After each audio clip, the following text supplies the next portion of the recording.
Hello दोस्तों, मैं संदीप सुडा आपका हार्दिक स्वागत करता हूं आपके अपने यूट्यूब चैनल पर। आज अपने व्याकरण के कुछ और प्रश्न लेके आए हैं जो उसका सॉल्यूशन करते हैं। जो आज प्रश्न रहेंगे वो सारे व्याकरण पे डिपेंड है और व्याकरण वाले प्रश्न आपके लिए कारगर साबित होंगे। अगर आप चैनल में नए हैं तो इस चैनल को सब्सक्राइब कर लें। आने वाले दिनों में आपको रोज़ाना प्रश्नोत्तरी के माध्यम से प्रश्न भेजे जाएंगे और उनका 360 डिग्री विश्लेषण कर रहे हैं। 360 डिग्री विश्लेषण करने का हमारा मुख्य उद्देश्य आपके मेन एग्ज़ाम में जब भी कोई प्रश्न आए तो प्रश्नों की रूपरेखा के अनुसार उस प्रश्न को हल कैसे करना है उसके आधार पर हम चर्चा करते हैं। तो आज अपने इस स्लाइड को शुरू करते हैं।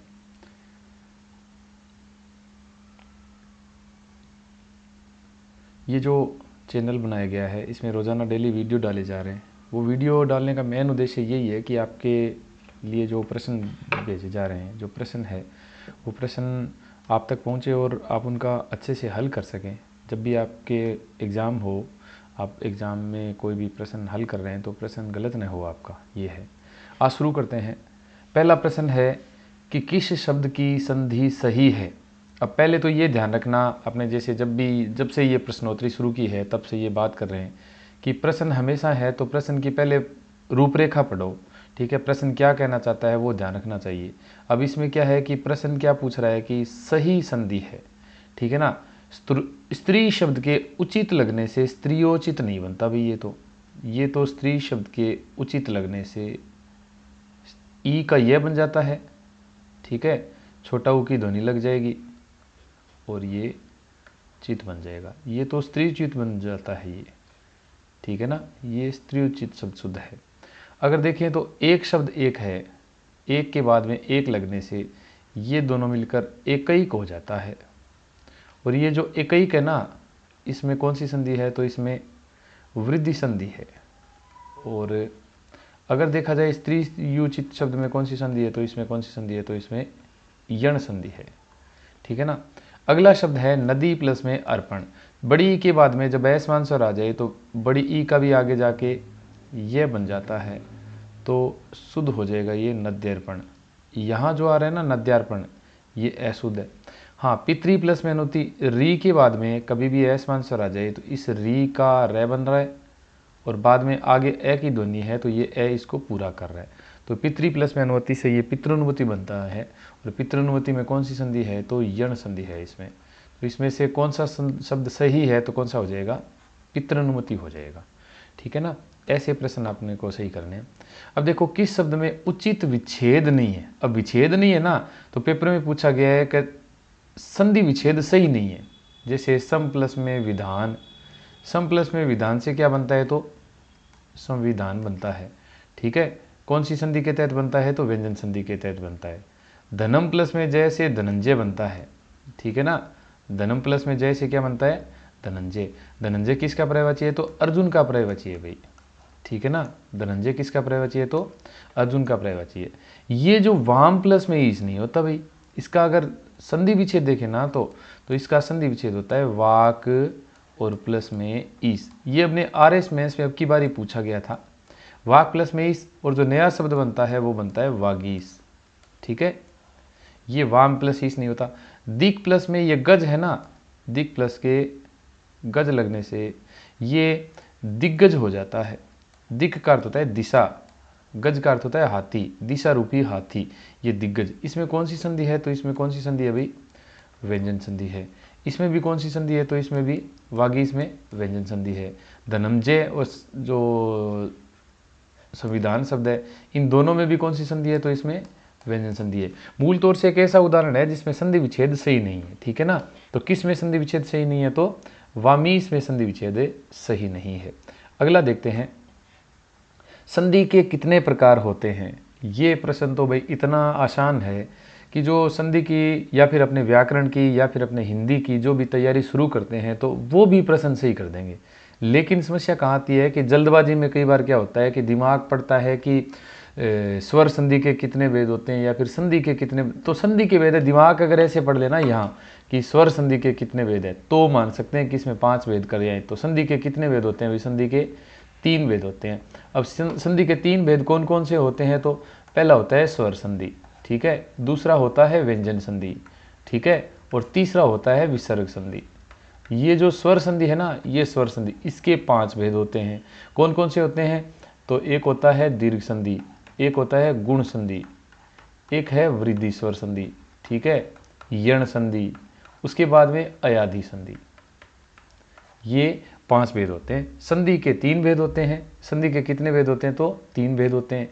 और स्वर संधि के कितने भेद होते हैं, तो 5 भेद होते हैं। तो इसमें संधि के कितने प्रकार होते हैं, तो 3 प्रकार होते हैं, ठीक है। अगला प्रश्न देखते हैं, किस शब्द का संधि विच्छेद गलत है। अब देखो प्रतीक्षा शब्द बन रहा है ना, तो प्रति प्लस में ईक्षा से प्रतीक्षा बन रहा है, ये दीर्घ स्वर संधि के तहत बन रहा है, ठीक है। जैसे यथा प्लस में इष्ट, यथा प्लस में इष्ट, तो ये यथेष्ट ई है ना, ये गलत हो रहा है। यथा प्लस में इष्ट से यथेष्ट बन सकता है, यथा प्लस में इष्ट से यथेष्ट बन सकता है, ये गलत है विसंधि विच्छेद। मधु प्लस में अरि से मध्वरी बन रहा है, इसमें कौन सी संधि हो रही है, तो इसमें यण संधि हो रही है। पौ प्लस में अक से ये पावक बन रहा है, ये कौन सी संधि के तहत बन रहा है, तो ये अयादि संधि के तहत बन रहा है, ठीक है। पावक का अर्थ क्या होता है, तो पावक का अर्थ अग्नि होता है भाई, ठीक है ना। पावक का अर्थ क्या होता है, तो अग्नि होता है। तो इसमें कौन सा शब्द सही नहीं है संधि विच्छेद का, तो क्या हो जाएगा, यथेष्टि हो जाएगा। अगला देखते हैं, किस शब्द का संधि विच्छेद सही नहीं है। बहुत महत्वपूर्ण है ये उदाहरण भी। जैसे ये महामात्य है ना, ये बहुत बार एग्जाम में आता है। ये महामात्य, अब जब मैंने प्रश्नोत्तरी शुरू की थी तो शायद पहले वीडियो या दूसरे वीडियो में मैंने ये प्रश्न करवाया था। इसका सही संधि विच्छेद होता है महामात्य का महा और प्लस में अमात्य। आमात्य नहीं होता, बल्कि क्या होता है, तो ये अमात्य होता है, ठीक है। स्नेह प्लस में आविष्ट स्नेहाविष्ट होता है, ये कौन सी संधि के तहत हो रहा है, तो ये दीर्घ संधि के तहत हो रहा है। भय प्लस में आक्रांत से भयाक्रांत हो जाएगा, ठीक है। कंटक प्लस में आकीर्ण से कंटकाकीर्ण हो जाएगा। तो इसमें कौन सा संधि विच्छेद सही नहीं है, तो कौन सा नहीं है, तो महामात्य हो जाएगा, ठीक है ना। किस शब्द का संधि विच्छेद सही नहीं है, तो महामात्य का संधि विच्छेद सही नहीं है। अगला 6 नंबर पे करते हैं अपने, किस शब्द का संधि विच्छेद गलत है। अतः प्लस में एव, ये जो अतः प्लस में एव है ना, अतः प्लस में एव से तो अतएव बनता है। ये कौन सी संधि के तहत बन रहा है, तो ये विसर्ग संधि के तहत बन रहा है। विसर्ग संधि का ये अपवाद है, मूल तौर से ये विसर्ग संधि का क्या है, तो ये अपवाद है।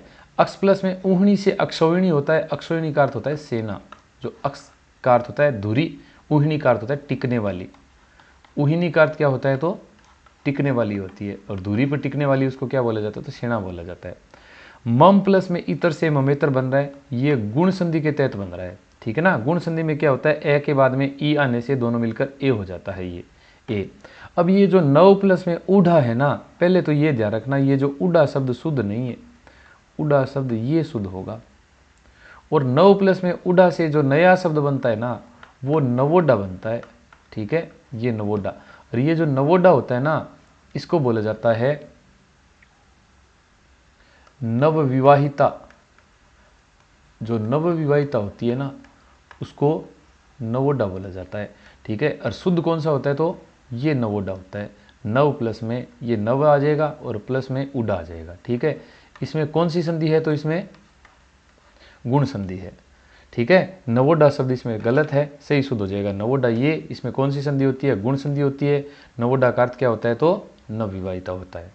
अगला देखते हैं, किस शब्द की संधि सही नहीं है। सत प्लस में धर्म से सद्धर्म, ठीक है, ये कौन सी संधि के तहत सद्धर्म बनता है, तो ये व्यंजन संधि के तहत बनता है। महा प्लस में उदय से महोदय शुद्ध है, ये कौन सी संधि के तहत बन रहा है, तो ये गुण संधि के तहत बन रहा है। हाँ, सत प्लस में नारी से ये सन्नारी नहीं बनता, सत प्लस में नारी से ये सन्नारी ऐसे बनता है। वर्षा प्लस में ऋतु से वर्षा ऋतु बन रहा है, ये कौन सी संधि के तहत बन रहा है, तो ये गुण संधि के तहत। ये जो सन्नारी है ना, ये कौन सी संधि के तहत बनता है, तो ये व्यंजन संधि के तहत बनता है, ठीक है ना। हाँ, तो इसमें किस शब्द की संधि सही नहीं है, तो सन्नारी शब्द का संधि विच्छेद सही नहीं है, ठीक है। अगला प्रश्न देखते हैं, इनमें से किस शब्द की संधि सही नहीं है। अधि प्लस में आदेश से अध्यादेश बन रहा है, ठीक है। इसमें उपसर्ग कौन सा जुड़ रहा है, तो अधि जुड़ रहा है। इसमें कौन सी संधि है, तो इसमें यण संधि है। अधि प्लस में अधीन से अध्याधीन, ये अध्याधीन नहीं होता, ये तो अध्ययधीन होता है भाई। अधि प्लस में अधीन से क्या बनता है, तो अध्ययधीन बनता है। ये अभी प्लस में आगत से ये क्या बनता है, तो अभ्यागत बनता है, ये सही है। अभी प्लस में अर्थी से ये अभ्यर्थी बनता है, ये भी सही है। ये जो अध्यादेश है इसमें कितने उपसर्ग जुड़ रहे हैं, तो इसमें 2 उपसर्ग जुड़ रहे हैं, याद रखना, ठीक है। ऐसे प्रश्न आजकल बहुत आते हैं भाई। अध्याधीन में कितने उपसर्ग जुड़ रहे हैं, तो 2 उपसर्ग जुड़ रहे हैं। कौन कौन से जुड़ रहे हैं, अधि जुड़ रहे हैं और साथ साथ में अधि जुड़ रहे हैं, 2 उपसर्ग जुड़ रहे हैं। ये जो अभ्यागत है इसमें 2 उपसर्ग जुड़ रहे हैं, एक तो अभी उपसर्ग जुड़ रहा है और एक आ उपसर्ग जुड़ रहा है। अभ्यर्थी में कितने उपसर्ग जुड़ रहे हैं, तो 1 उपसर्ग जुड़ रहे हैं। बाकी इनमें से किस शब्द की संधि सही नहीं है, तो अध्याधीन की संधि सही नहीं है। अधि प्लस में अधीन से अध्याधीन बनता है, और ये कौन सी संधि के तहत बनता है, तो ये यण संधि के तहत बनता है, ठीक है ना। अगला प्रश्न देखते हैं, इनमें से किस शब्द की संधि सही नहीं है। देखो किस शब्द की संधि सही है, ऐसे प्रश्न आएंगे भाई, बहुत महत्वपूर्ण है ये।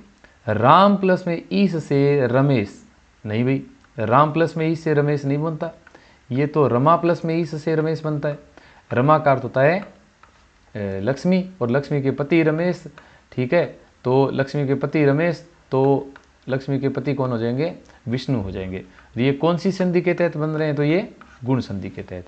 ध्वनि प्लस में अर्थ से ध्वन्यार्थ नहीं बनता, ये तो ध्वन्यर्थ बनता है, ध्वन्यर्थ, ये ध्वन्यर्थ, ठीक है ना। उत्तर प्लस में एन से, ये उत्तर प्लस में एन से उत्तरायण बनता है ये, ठीक है। ये उत्तर प्लस में एन से उत्तरायण बनता है, उत्तर प्लस में अयन और शब्द क्या बन जाएगा, तो उत्तरायण। कौन सी संधि बन रही है, तो इसमें दीर्घ स्वर संधि बन रही है। ये मन है प्लस में कामना, ये देखो मन है शब्द है, ये कामना शब्द है, और नया शब्द मन है कामना ही बन रहा है। ये कौन सी संधि का अपवाद है, तो ये विसर्ग संधि का, ये सही है संधि विच्छेद। तो मन है प्लस में कामना से क्या बन रहा है, तो मन है कामना ही रह रहा है। अगला देखते हैं, अब देखो किस व्यंजन में उच्चारण में जीवा तालु से नहीं टकराती। अब सही मायने में क्या पूछा गया है कि तालव्य व्यंजन नहीं है। ये जो जय तालव्य होता है, ठीक है, ये तालव्य होता है, ख होता है वो कंठे होता है, चय होता है ये तालव्य होता है, ये जो ये होता है ये भी तालव्य होता है। कौन कौन से व्यंजन तालव्य होते हैं, तो मूल तौर से च, छ, ज, झ, ये जो ये वाला, ठीक है, ये और श सलजम, ठीक है, ये व्यंजन तालव्य होते हैं। इसके अलावा छोटी ई तालव्य होता है और बड़ी ई भी तालव्य होता है। तो इसमें कौन सा व्यंजन में जीवा तालु के नहीं टकराती, तो ख के नहीं टकराती, क्योंकि ख में क्या होता है, तो ये कौन सा व्यंजन है, तो ये कंठ्य व्यंजन है, ठीक है ना। अगला प्रश्न देखते हैं, किस शब्द में स्पर्शी व्यंजन नहीं है। स्पर्शी व्यंजन है ना, याद रखना, स्पर्शी व्यंजन कहाँ से कहाँ तक होते हैं, तो स्पर्शी व्यंजन क से लेकर मैं तक, ठीक है। ये 25 वर्ण होते हैं ना, ये स्पर्शी व्यंजन कहलाते हैं। अब इसमें क ख है तो ये भी स्पर्शी है, तैथ है ये भी स्पर्शी है, ग घ ये भी स्पर्शी है। लेकिन ये जो ये आ गया ना, ये लेवे को बोला जाता है अंतस्थ या फिर अर्धस्वर बोला जाता है भाई, ठीक है ना। तो इसमें ये उत्तर हो जाएगा, ये ब है, ये स्पर्शी व्यंजन नहीं है। हाँ जी, न और थ का उच्चारण स्थान, ठीक है, न और थ का उच्चारण स्थान, दोनों का उच्चारण स्थान होता है दंते। अब दंते से संबंधित याद कर लो, त, थ, द, ध, न, ले और श, ये इतने व्यंजन होते हैं ना, इतनों को क्या बोला जाता है, तो मूल तौर से दंते बोला जाता है। अब न और थ का उच्चारण स्थान क्या हो जाएगा, तो क्या हो जाएगा, दंते हो जाएगा। क ख ग खड़े कंठे होते हैं, ए आ भी कंठे होते हैं, च छ ज ये श ई तालव्य होते हैं, प फ ब ब में, और उसके बाद में ऊ ये भी ओष्टे होते हैं, ठीक है ना। तो अपने पूछा गया है न और थ का उच्चारण स्थान क्या है, तो मूल तौर से क्या हो जाएगा, दंत्य हो जाएगा। अगला प्रश्न करते हैं, संयुक्त व्यंजन नहीं है। अब संयुक्त व्यंजन है ना, मूल तौर से अपने संयुक्त व्यंजन 4 होते हैं, क्षय, त्रय, ज्ञ और एक आता है श्रय। अब इसमें देखो एक तो ये गे आ रहा है, एक श्रय आ रहा है, श्रय भी होता है, एक त्रय भी आ रहा है, लेकिन ये दे नहीं होता भाई, मूल संयुक्त व्यंजन नहीं है। ये जो क्षय है ना, ये क के स षटकोण लगने से बनता है। त्रय है, ये तय के रे लगने से बनता है। ये जो गे है ना, ये बहुत महत्वपूर्ण है।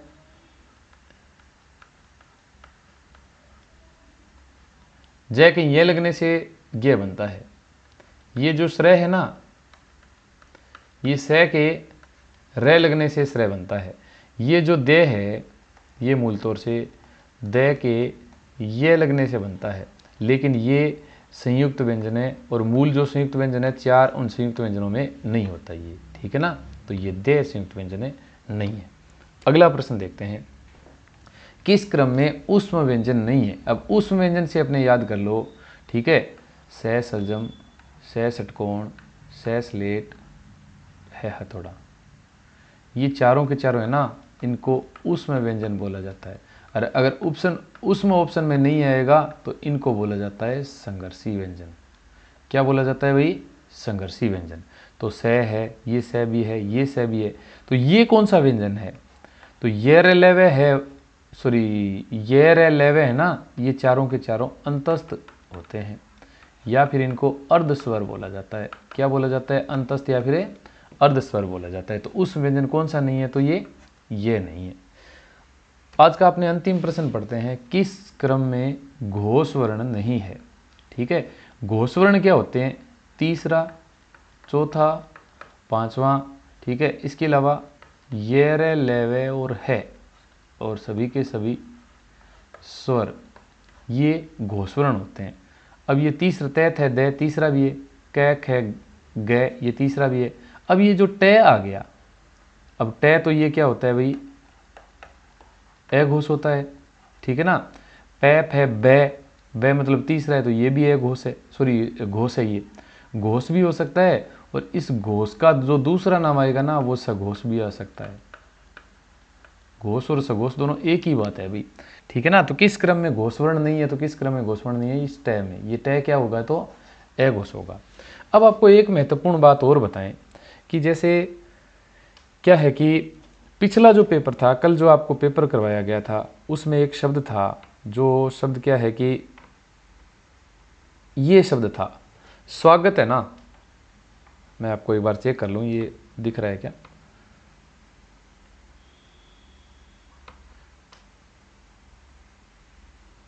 हाँ जी,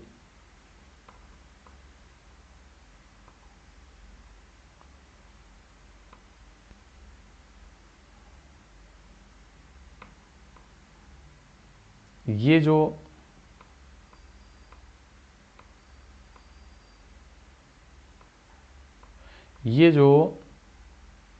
हाँ, ये जो स्वागत शब्द है ना, कल इसका संधि विच्छेद जैसे क्या है कि इसमें पूछा गया था, शब्दार्थ में उपसर्ग नहीं है। तो शब्दार्थ में उपसर्ग नहीं है, लेकिन इसका जो इसमें जो उपसर्ग है ना, वो सु उपसर्ग है भाई। सु के आगत लगने से ये स्वागत बनता है, न कि स्व के आगत लगने से स्वागत बन रहा है ये। जैसे स्वागत है ना, तो स्वागत में कौन सा उपसर्ग है? तो भाई सु उपसर्ग है। इस क्रमागत में कोई उपसर्ग नहीं है। इसमें कल क्या है कि स्व लिख दिया गया था, जो बिल्कुल गलत है भाई। ये सु उपसर्ग है। हाँ जी, जैसे स्वाभिमान है, ठीक है, जैसे स्वार्थ है, ठीक है, ये जो स्वार्थ है, जैसे स्वाधीन शब्द है, इन तीनों शब्दों में कौन सा उपसर्ग होता है? तो तीनों में कौन सा होता है? ये स्व उपसर्ग होता है। बल्कि ये जो स्वागत शब्द है ना, तो स्वागत में कौन सा उपसर्ग होता है? तो सु उपसर्ग होता है। इसको थोड़ा सा देख लेना, ठीक है ना। ध्यान रखना, ये क्या है कि अपनी त्रुटि सुधार कर दिया गया है, फिर भी अपने थोड़ा सा याद रखना है इसको। हाँ जी, अपने 360 डिग्री प्रश्नोत्तरी सीरीज के अपने 15 प्रश्न आज किए हैं। उम्मीद करते हैं आज जो 15 प्रश्न किए हैं वो सारे के सारे आपको समझ में आए होंगे। फिर भी अगर कोई आपको समस्या रहे, कोई भी प्रश्न ऐसा हो जो आपको समझ में न आया हो, या फिर क्या है कि इसमें कोई डाउट रह गया हो, तो मुझे कमेंट बॉक्स में लिख देना। बाकी जो 360 डिग्री प्रश्नोत्तरी सीरीज करने का मेन उद्देश्य यही है कि इसमें क्या है कि मूल तौर से 360 डिग्री एंगल से अपने उसका विश्लेषण करते हैं। जैसे जो भी चारों के चारों ऑप्शन आते हैं, तो चारों के चारों ऑप्शन का अपने विश्लेषण करते हैं भी, इसका क्या हो सकता है, इसका क्या हो सकता है। पेपर में क्या होता है, यही तो होता है, पेपर में अपने एक ऑप्शन तो ढूंढ लेते हैं लेकिन 3 ऑप्शन समझ में नहीं आते, या फिर 2 ऑप्शन ढूंढ लेते हैं 2 समझ में नहीं आते। तो वो जो 2 प्रश्न होते हैं 2 समझ में तो आ जाते हैं, लेकिन जो 2 नहीं आते ना, वो अब आगे समस्या नहीं आएगी आपके। आप डेली वीडियो जैसे जैसे आप इसमें देखते जाओगे वैसे वैसे मैं आपके लिए नए नए कंटेंट लेके आऊँगा। अब थोड़े दिन बाद मैं साहित्य के कंटेंट भी लेके आऊँगा, अपने काव्य शास्त्र के भी लेके आऊँगा, अपने जो बीए का पार्ट है ना, स्नातक स्तरीय कोर्स होता है जो स्नातक में जो हिंदी साहित्य लगता है, उससे संबंधित कहानियाँ, उपन्यास, निबंध, नाटक जो है उनसे संबंधित भी प्रश्न लेके आऊँगा आपके लिए। ज़्यादा से ज़्यादा मैं कोशिश करूँगा कि ज़्यादा से ज़्यादा प्रश्न हो, ताकि आपके मेन एग्ज़ाम में, अब जैसे संस्कृत विभाग का जो स्कूल लेक्चरर का एग्ज़ाम है, 2nd ग्रेड का एग्ज़ाम है, अभी दिसंबर में होने वाला है, तो दिसंबर के लिए भी ये कारगर साबित होंगे। जो भी बच्चे तैयारी कर रहे हैं या फिर जो सपना देख रहे हैं कि अभी 2nd ग्रेड की 1st ग्रेड की वैकेंसी आ जाएगी, या फिर अपने 3rd ग्रेड की रीट की वैकेंसी आ जाएगी, या फिर और कोई भी कंपटीशन की तैयारी करते हैं जिसमें ग्रामर का प्रपोर्शन लगता है, हिंदी साहित्य का, हिंदी ग्रामर का, तो हिंदी भाषा का जो ग्रामर लगता है, तो ग्रामर में आपके प्रश्न इस प्रश्नोत्तरी से बाहर नहीं आएंगे। ये आपकी चाहे 0 लेवल से तैयारी हो, चाहे आप नए हो, आपकी तैयारी पीक पे हो, या फिर आप तैयारी कर रहे हो सामान्य तौर से, तीनों के लिए ये कारगर है। जो कोई भी ऐसे सोचते हैं कि मेरी ज़बरदस्त तैयारी है, तो वो इस वीडियो को देखेंगे तो उनको भी लगेगा कि हाँ भाई इसका उत्तर ये हो सकता है, तो ये क्यों हुआ था। यहाँ अपने प्रश्न देखते हैं ना, तो प्रश्न का मेन टारगेट देखते हैं कि ये प्रश्न इस वजह से ऐसे क्यों हुआ, ठीक है। इसका उत्तर ये सी मानते हैं तो सी क्यों मानते हैं, डी माना तो डी क्यों नहीं माना, तो क्यों नहीं माना, क्या कारण है जिसका उत्तर स्वागत नहीं होता है। ऐसे करके अपने इसका वीडियो बनाने का मेन उद्देश्य था, ठीक है। सभी को धन्यवाद। एक बार जाते जाते इस चैनल को सब्सक्राइब कर लेना और अपने दोस्तों में शेयर करो, जो भी हिंदी से संबंधित तैयारी करते हैं उनसे संबंधित भी शेयर करो। आने वाले जो भी वीडियो है वो आप तक पहुंचते रहें, इसके लिए आप मेरे चैनल को सब्सक्राइब करके और बेल आइकन को दबा लेना। और उम्मीद करते हैं कि ये आज के जो बनाए हुए वीडियो है वो सारे आपको समझ में आए होंगे, और ऐसे ही और वीडियो आपके लिए हाजिर लेकर आएंगे, आपके लिए हाजिर रहेंगे। तब तक के लिए सबको नमस्कार, बाय बाय, वंदे मातरम, जय हिंद।